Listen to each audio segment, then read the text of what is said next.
The crash. The night was quiet. Only the wind moved through the tall trees. Mira stood on her wooden porch holding a warm cup of tea. The stars were bright above her little house in the forest. She had always liked quiet places. No people. No noise. Just peace. Then it happened. A loud boom tore through the sky. The ground shook under her feet. Birds flew out of the trees. Dogs barked in the distance. Mira dropped her cup. It smashed on the floor. "What was that?" she whispered, frozen. Another sound followed. A loud crack, like metal hitting trees. Then silence again.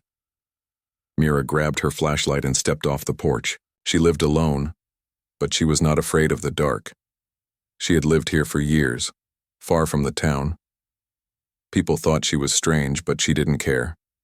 She liked being alone. She didn't need anyone. But tonight, something was different. She walked through the trees, the beam of her flashlight cutting through the darkness.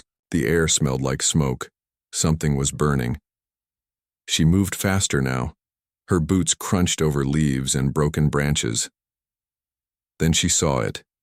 A deep trail had been cut through the forest. Trees were broken. The ground was black and hot.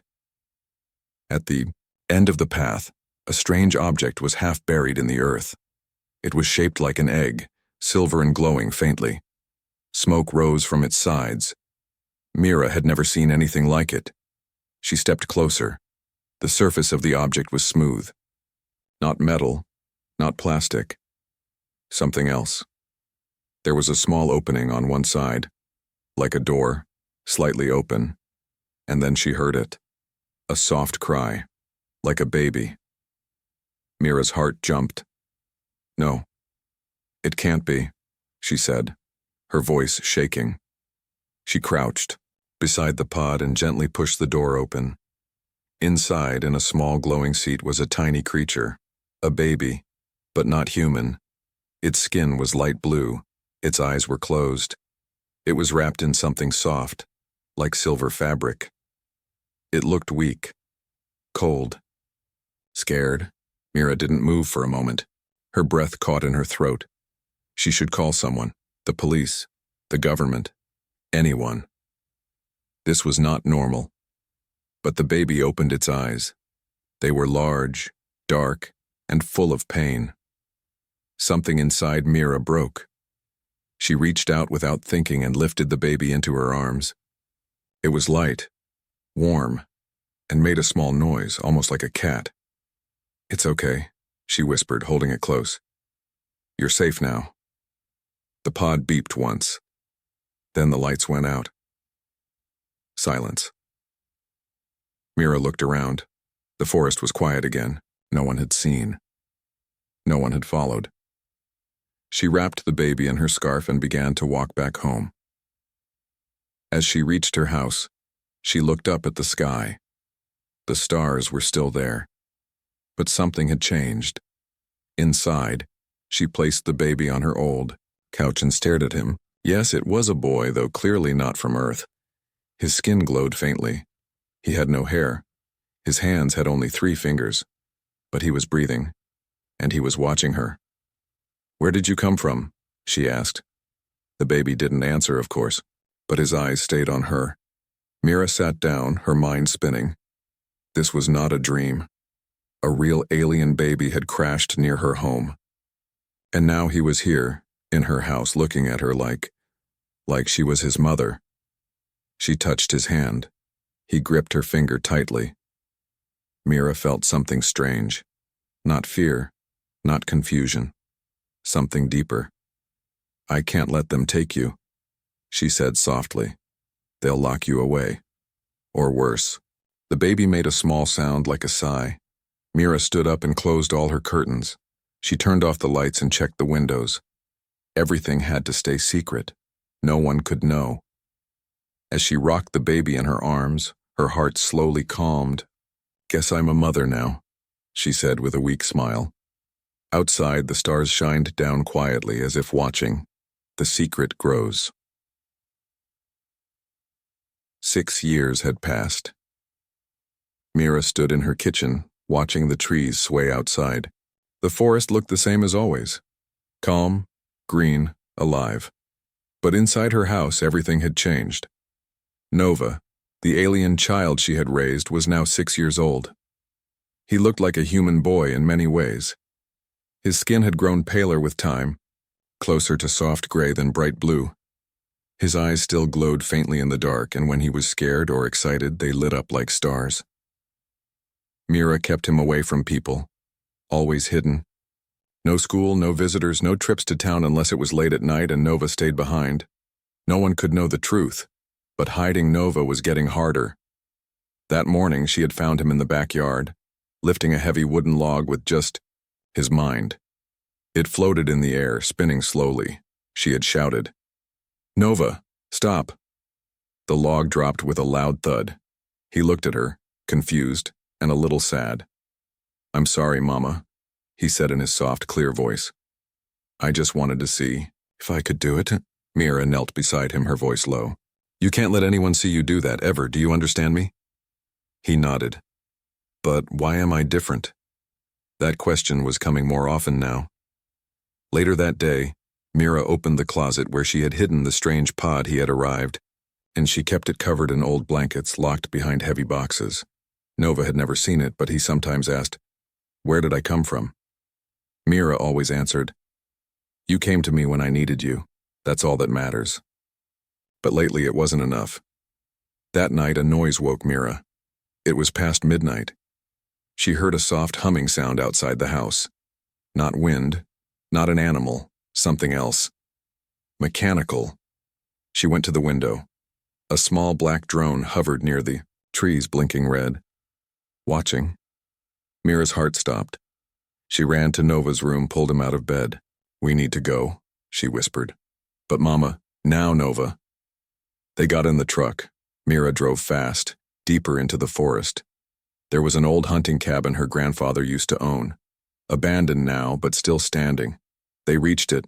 Just before sunrise, she covered the windows, lit a small fire. Nova sat near it, quiet. "Am I in trouble?" he asked. Mira shook her head. "No, baby. I just need time to think." The next day, she returned to the house alone.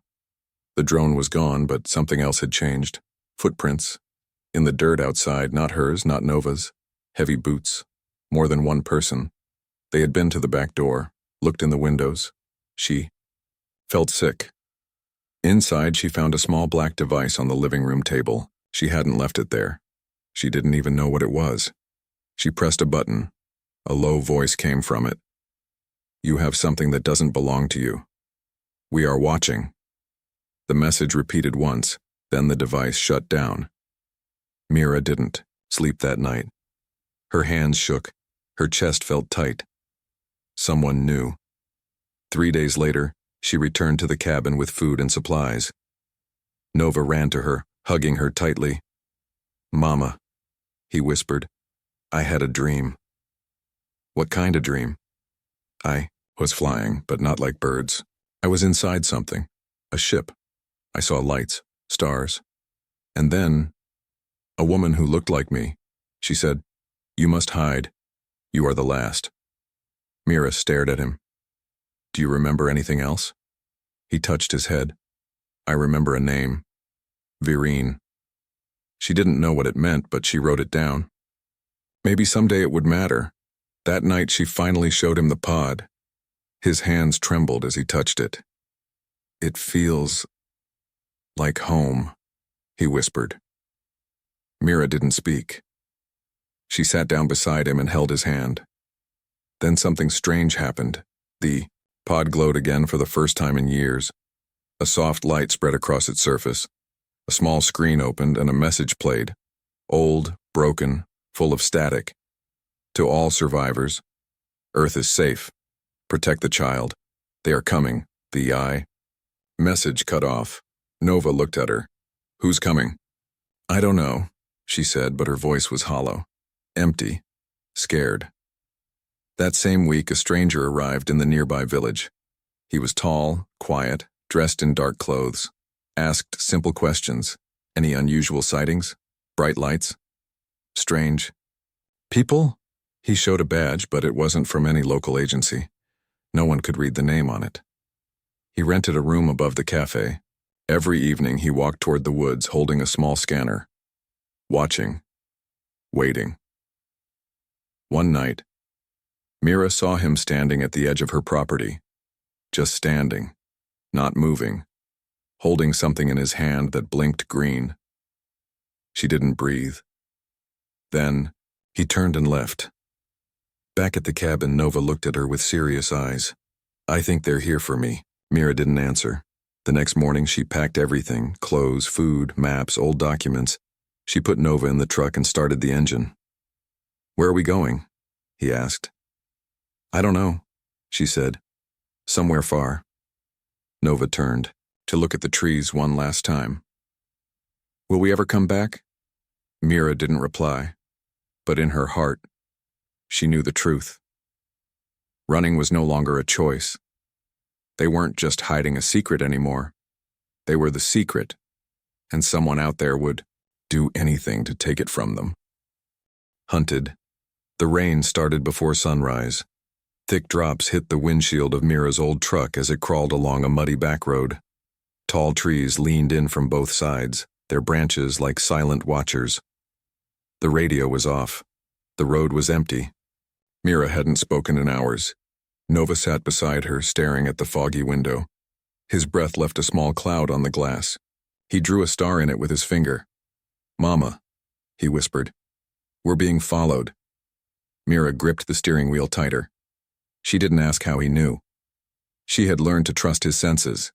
They were never wrong. "How many?" she asked softly. He closed his eyes. "One, maybe 2 cars. Far behind, but getting closer." They pulled into a small gas station near an old mining town, abandoned, broken, forgotten. The kind of place no one would think to look. The lights above the pumps flickered. The store was closed. Mira filled the tank in silence. Nova stepped away. There was an old payphone under a broken light. He touched it. His eyes went wide. Suddenly, his voice changed. He began speaking in a strange language, smooth, musical, not human. His voice was not his own. It echoed as if more than one being was speaking through him. Mira rushed over. "Nova!" He let go of the phone. His legs gave out. She caught him before he hit the ground. "I saw something," he said, panting. "I remembered a place, a machine, a room full of lights." "Where is it?" "I don't know, but I think I've been there before. Before Earth. Before her." That night, they stayed in a hidden cabin, deep in the hills. It was raining hard. Wind screamed through the trees. Mira locked all the doors. Nova lay on the couch covered in blankets, eyes wide open. "I had another dream," he said. "Tell me." "There were other children like me. They were inside pods, sleeping. Then, everything started shaking. There was a woman, she screamed, 'Hide the seed.' And then, darkness." Mira knelt beside him. "What does it mean?" He sat up. "Mama, I think I'm the seed." Before she could reply, the lights went out. All of them. The fire flickered and died. The cabin went silent. Then came the buzzing sound, a deep, mechanical hum outside. Followed by footsteps, heavy boots, multiple people. Mira grabbed the emergency bag, took Nova's hand, and ran to the back door. They didn't use flashlights. She trusted the dark now more than light. They ran into the woods, through rain and mud. Behind them, shadows moved. Voices muffled but sharp. Not police, not military. Hunters. And they weren't here to talk. After hours of running, Mira and Nova reached an old train tunnel. No trains had run here in decades. Inside, it was damp, cold, and full of echoes. But it was shelter. They hid behind a stack of broken crates. Mira kept her hand on Nova's shoulder. "I'm sorry," she whispered. "This isn't the life you deserve." Nova looked up at her. "But you gave me life. That's more than they ever did." Far down the tunnel, something moved. A green light blinked once, then disappeared. Someone had found the trail. The next morning, Mira used an old contact, an old scientist named Dr. Ellis Vane. He was the only person she ever told the full truth. Back when Nova was a baby, Mira had sent him photos of the pod. He had replied with just 3 words: "Don't trust anyone." They hadn't spoken since, but now she had no choice. Dr. Vane met them in a small motel off Route 7. He looked older, thinner, and very afraid. "You should have stayed hidden," he said. "Do you know who's after him?" "Who?" Mira asked. "Not humans. Not completely. They work for something older, something from his world." He looked at Nova, then slowly pulled out a small black box. It had a symbol on it, a star with 3 rings around it. Nova's eyes glowed when he saw it. "He knows what that is," Vane said. "That's how I know he's real." Dr. Vane opened the box. Inside was a map, holographic, glowing in blue light. It showed Earth, and dozens of red dots on it. "What are those?" Mira asked. "Landing sites. Watching posts. They've been here longer than you think." "Why?" "To find him," Vane said, nodding at Nova. "He's not just a survivor. He's a genetic key." "A key to what?" "To a weapon. Or a door. Or a world. I don't know exactly. But they want him for a reason." Outside, a black SUV stopped in the parking lot. Mira saw it first. "No plates," she whispered. "They've found us." Vane's hands shook. "We don't have time." He handed Mira a drive. "This has everything I know. Coordinates, signals, names.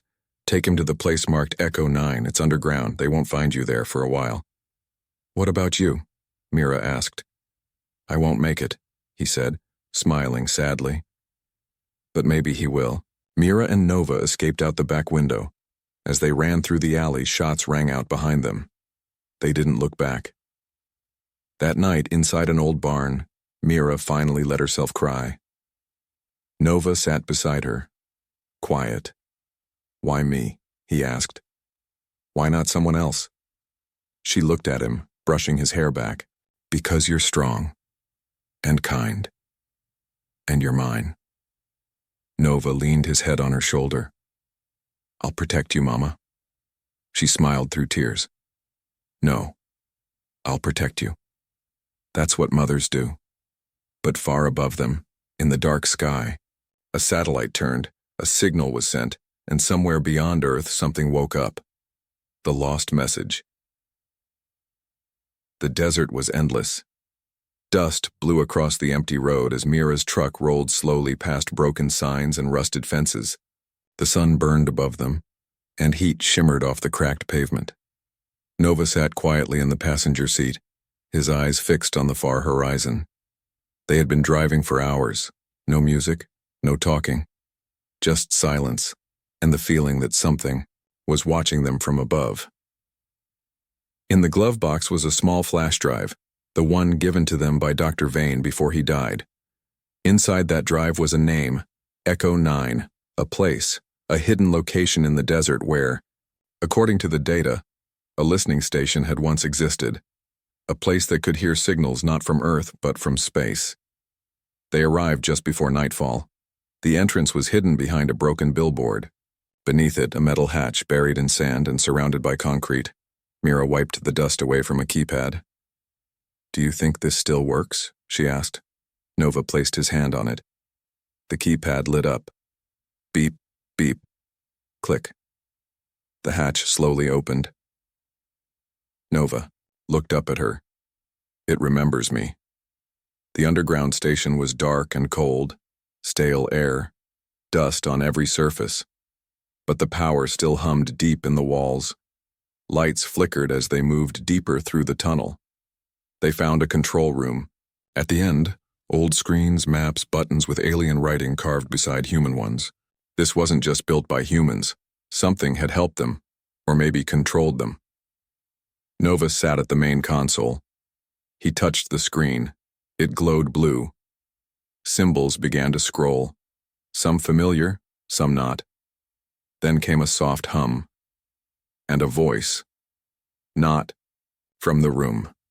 Not from Earth. Message repeating. Sector lost. Final seed confirmed. Connection unstable. Mira stepped back. Her heart raced. Nova's eyes filled with light. He whispered, "It's them." "Who? My people? Or what's left of them?" The screen showed a map of stars. One blinked in red, a system marked Zareth Prime. Another message came through, full of static. "They are not gone. They changed, took forms, hunt the last. Earth is not safe." Then silence. The screen died. Nova sat frozen, his body shaking. Mira ran to him. "What did you see?" He looked at her with tears in his glowing eyes. "They're not just hunting me. They're already here." That night, Mira found an old journal, hidden beneath the console. It belonged to a scientist, Dr. Leah Quinn. Her notes were written in shaky handwriting, as if she knew someone might find them someday. The signal keeps coming back to one word: hollowed. I think that's what they are now. They were once a race of light, of peace. But something broke them. Now they wear bodies like masks, and they want the child. He is the last unbroken one. Mira closed the book, her hands cold. Outside, the wind howled through the open desert. In the morning, Nova stood on the rooftop of the base, staring at the sky. "I can hear them," he said softly. "Where?" "Everywhere. They're whispering through machines, through phones, even satellites, looking for me." Mira wrapped a blanket around his shoulders. "Then we'll go somewhere they can't reach." Nova turned to her. "There is no such place now." Back inside, Mira powered up the emergency transmitter. It had one function: send a distress signal deep into space. She didn't know who would hear it, or what would answer, but they had no other choice. She pushed the button. A low hum filled the room. The signal rose into the sky, past Earth, past the moon, past the silence between stars. Then everything went dark. Power out. Complete silence. In that blackness, Nova's voice broke the stillness. "They're here." A single red light appeared in the hallway, then another, and another. Footsteps. Not human.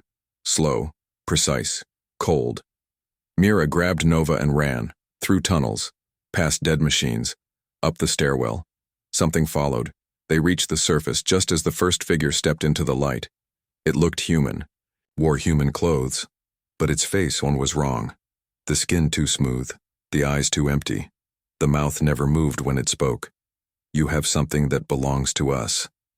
Mira aimed her old shotgun. "Come any closer and you'll lose it forever." The creature tilted its head. "We will take it, alive or dead." Then it moved faster than any human could. Mira fired. The blast hit its chest.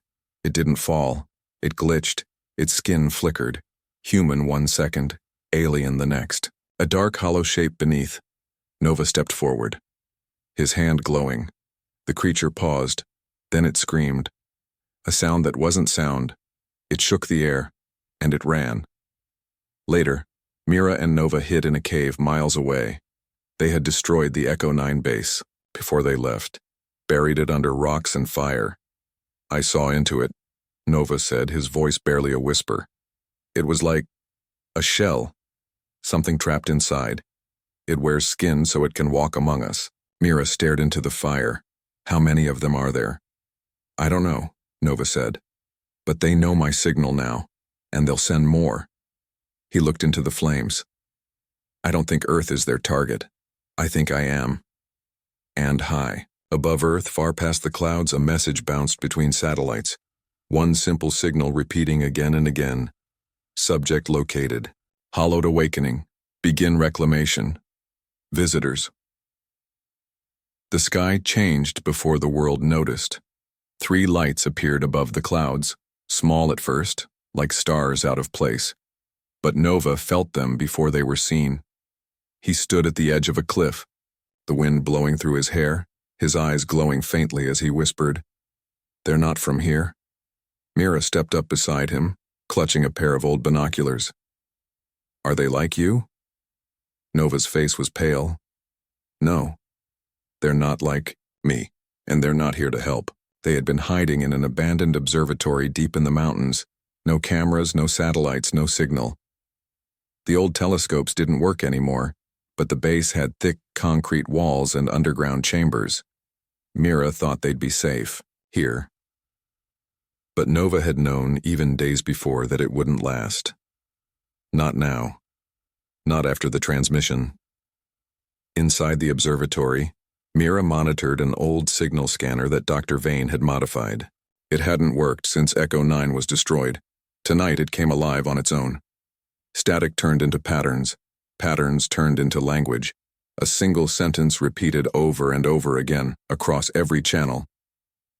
Prepare the seed for exchange. You have 48 Earth hours. The lights in the sky moved fast, too fast to be human aircraft. Within minutes, they vanished behind the clouds. Then came a sound from the Earth. Low. Deep. Like something ancient had started breathing. Nova sat cross-legged, in the center of the observatory's dome, his eyes closed, his palms resting on the floor. He was listening. Mira watched him from the doorway. He hadn't spoken since the lights arrived. Suddenly, he opened his eyes. They're here. That night, the earth cracked open. Deep in the woods below the mountain, trees bent inward. Gravity folded strangely. Wind rushed in all directions. And then something landed. It didn't fall. It didn't crash. It simply appeared. A tall, silver structure. Smooth. Without doors. Without windows. Almost like a living monument. It gave off no light, no sound. Until Nova approached. Against Mira's cries, Nova walked alone toward the object. When he came near, it changed. A soft ripple passed through it, and part of the structure peeled away, revealing an entrance. Inside was dark, yet not empty. 3. Beings waited in silence. They were tall, with long arms and necks, their faces half hidden under clear veils. Their skin pulsed with gentle blue veins. Not frightening, but not comforting either. Nova stepped forward. He didn't feel afraid. Mira, watching from a distance, clutched her chest. Her heart pounded. She wanted to run after him, but something held her back, some force that whispered, "Not yet." The tallest of the beings spoke without sound. The voice appeared inside Nova's mind. "Child of the last line. You carry the light still." "Who are you?" Nova asked. "We are the wardens, keepers of the truth. We followed the signal of the seed." "You. Why now?" "Because others are coming. Hollowed, your enemies. And Earth will not survive what they bring." Back at the observatory, Mira felt the ground tremble. Suddenly, a shadow passed overhead. She ran to the roof. What she saw froze her in place. Another ship, massive, black, silent, descending like a storm cloud made of metal. But this one didn't land. It hovered. Watching, Nova stepped out of the silver structure. His body seemed different, stronger, older somehow, like something had been unlocked inside him. Mira ran to him. "Who were they? What did they say?" Nova looked toward the black ship. His voice was calm, but cold. "They said I must choose." "Choose what?" He turned to her. "Whether I stay human or become what I was born to be." Suddenly the sky cracked with light. The black ship opened. From it descended a figure wrapped in shadows, its face covered by a mask of shifting metal. Around it hovered drones, silent, watching, recording. The voice that came from the figure was not loud, but it carried across the mountain like a storm. "Return the seed. It belongs to us." Nova stepped forward. "I belong to no one." "Yo." Masked figure moved closer. The drones circled. "You misunderstand. You were created for us. You were never meant to feel, never meant to love. You are the last of the Lightborn. You will open the gate." "What gate?" Mira asked, stepping between them. The figure tilted its head. the one that divides life from death. Earth is not the goal. It is only the doorway. Mira raised her weapon. Then you picked the wrong doorway. She fired. The bullet stopped in the air before it touched the figure. It dropped to the ground, crushed like paper. Nova raised his hand. A pulse of light burst from his palm. All drones fell dead. The figure staggered back. Nova's voice was no longer soft. Leave this world. Or burn. The masked figure gave a final whisper. Your choice will end her. Then it vanished, folding into the air like smoke in reverse. That night, the wardens gave Mira a vision. In her sleep, she saw the future. Earth burning. Cities falling into the sky. People with hollow eyes, marching behind false gods, and at the center of it all, Nova, glowing like a star but utterly alone. She woke up screaming. Nova sat beside her, quiet. I saw it too, he said. What do we do? He looked out the window. I think it's time to stop running. Back in the desert, the black ship waited in the sky, silent, patient, deadly. And across the stars, something massive began to move. A world eater. A gate, opening, and at the heart of it, a lock, shaped exactly like Nova. The truth. The truth did not arrive like a wave. It came like a crack in glass, small, sudden, and impossible to ignore. Nova stood at the center of the ancient chamber hidden beneath the warden's ship. All around him, glowing glyphs pulsed with faint blue light. The walls hummed, alive with old memory. This was not a place made by humans. It was older than Earth itself. Mira stood near the entrance, afraid to step closer. She had never seen Nova like this. His body was changing, not violently, but gradually. His skin more translucent, his eyes like two black mirrors reflecting distant stars. The boy she raised was becoming something else, something vast and far less human. One of the wardens stepped forward. Her voice was not spoken aloud. It appeared gently inside Mira's mind like a dream that knew her name. You have protected him longer than expected. But time is up. The hollowed move closer. The lock must awaken fully. Mira's voice trembled. You keep calling him that. A lock. What does that mean? The warden raised one long hand. The floor beneath Nova changed, revealing a large, floating map of the galaxy. Entire star systems spun slowly. One star glowed red. Earth. Another glowed black. A dead system, far beyond human reach. Then the warden spoke again. Long ago, Nova's kind, the Lightborn, were creators of gateways. They could bend space, shape life, move between realities. But one gateway led to a place that should have stayed closed, a place of rot and hunger. When they opened it, it did not close. Another warden continued the story. The Hollowed were born from that breach. Beings without true form, only hunger. The Lightborn fought them, but one by one, they were lost, all except one. Nova. The map zoomed in on a planet, not Earth. Another place. A memory. Nova saw it clearly now. His homeworld burning in silence. Ships fleeing. His mother, cloaked in silver light, holding him close, whispering a final phrase. Hide the seed. He is the last key. Then the stars folded. He was sent away. He landed on Earth. He landed in Mira's arms. Mira stepped closer. Why Earth? The wardens looked at her, and this time, their answer was sharp. Because of you. She blinked. What? They showed her a memory, not Nova's. Her own. But it wasn't hers, at least not from this life. She saw herself, standing in another time, on another planet, holding a child that was not Nova, but looked like him. She wore white armor. She spoke in a language she didn't know but understood. Then the memory shattered. She fell to her knees. What is this? She gasped. The warden replied calmly. You are not entirely human, not anymore. You carry memory fragments of a protector long gone. one who chose exile on Earth. When the seed was sent here, it was not chance. It was instinct. It was return. Nova helped her up, his hand now glowing with calm energy. I always felt you were more than just my mother, he said softly. You're the reason I survived. Then, and now. Mira could barely breathe. The world she thought she knew, her past, her identity, everything was crumbling.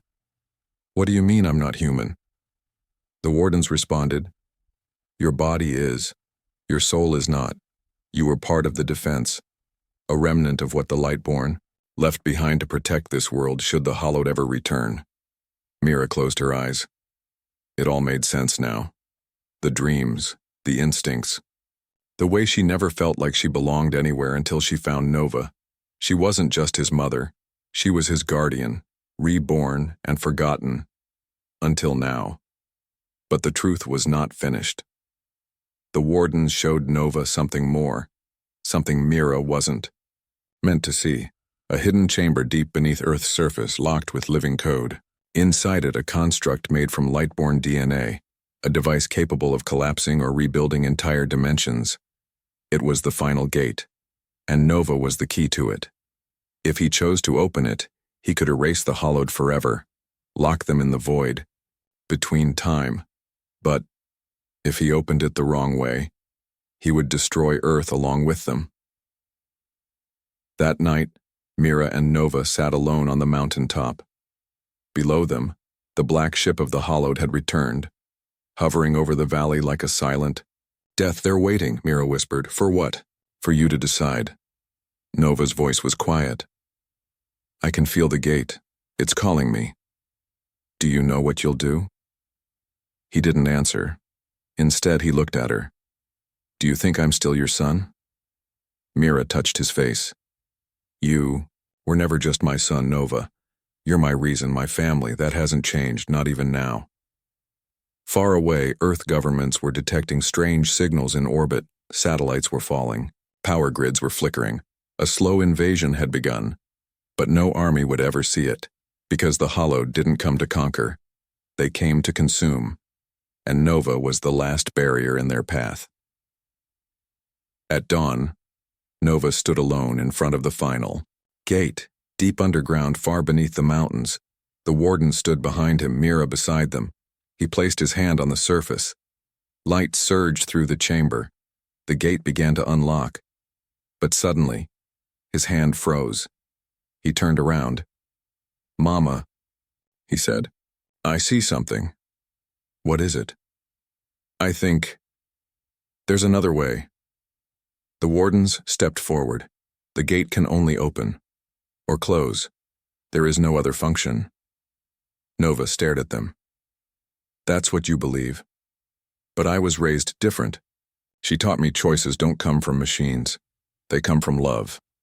Then, for the first time, the gate responded with a third pulse. Not open, not closed. Transcend. The glyphs changed. Mira stepped forward. What's happening? Nova turned. To her. If I step through, I won't be Nova anymore. Not the way you knew me. I'll become part of the gate, part of the lock, but I can rewrite it, stop the Hallowed, save Earth. But you'll be gone, she whispered. He smiled. Not gone, just changed. Mira's hands shook. Her heart felt like it was tearing. I don't want to lose you. Nova stepped close. He took her hand and placed it over his heart. You'll never lose me. You're part of me. He stepped into the light. The chamber shook. The wardens fell to their knees. Outside, the Hallowed screamed, a sound that echoed across continents. And then, silence. The black ship vanished. The sky cleared. The final gate closed.